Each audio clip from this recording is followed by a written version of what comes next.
When one person says something racist on a train, it affects that individual. But these days, in an era of social media, there's this experience of vicarious trauma.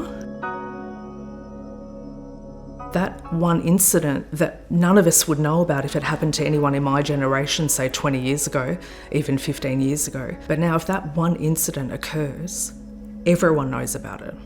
And because of social media, there's this vicarious trauma occurring because we know who victims are, we know their backstory, and we think that could have been me.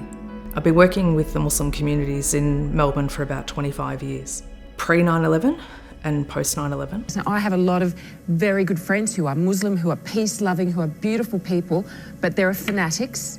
And does the population and the correlation between those two things, is it having an impact? After different incidents in Australian media, I've called together groups of community leaders to ask them if they are as worried about Muslim young people and their mental health as I am because of the continual onslaught of negative messaging that's coming from people in positions of authority, whether they're in the media, whether they're politicians.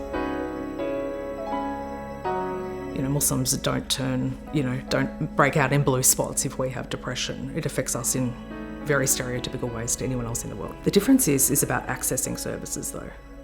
Whether they see that it's okay to access services, the extent that they worry, what will other people think if I access, say, a counsellor or a psychologist? Or what will my family think if I have to take medication for something like anxiety or depression or some other mental health issue? What will they do to my Islam? Will my identity be protected? Will I be respected? And also off the back of hearing about experiences where people have had racist experiences through the health system and just a pervasive lack of understanding about the interplay between culture, religion, and how they both inform Muslims' ideas about not only illness but also well-being and recovery. As a community, we've been very resource poor for about 20 years. And what I mean by that is when I have interns working in my clinic, I'll ask them, what did your mum and dad think about your decision to become a psychologist or a counsellor or a social worker? And they say, why would you want to work with crazy people? And if you're going to do 6 years, why don't you just become a doctor or a lawyer or a teacher, something that has status?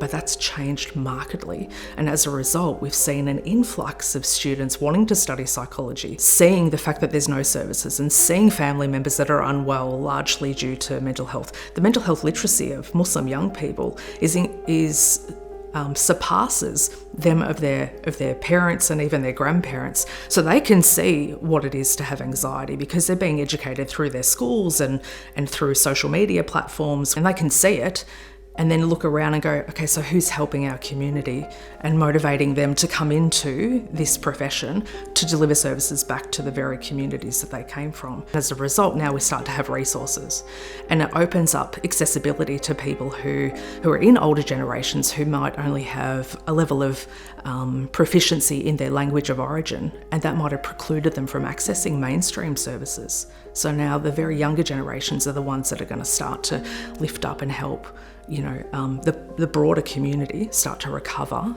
and have clear ideas about what's mental health and what to do about it.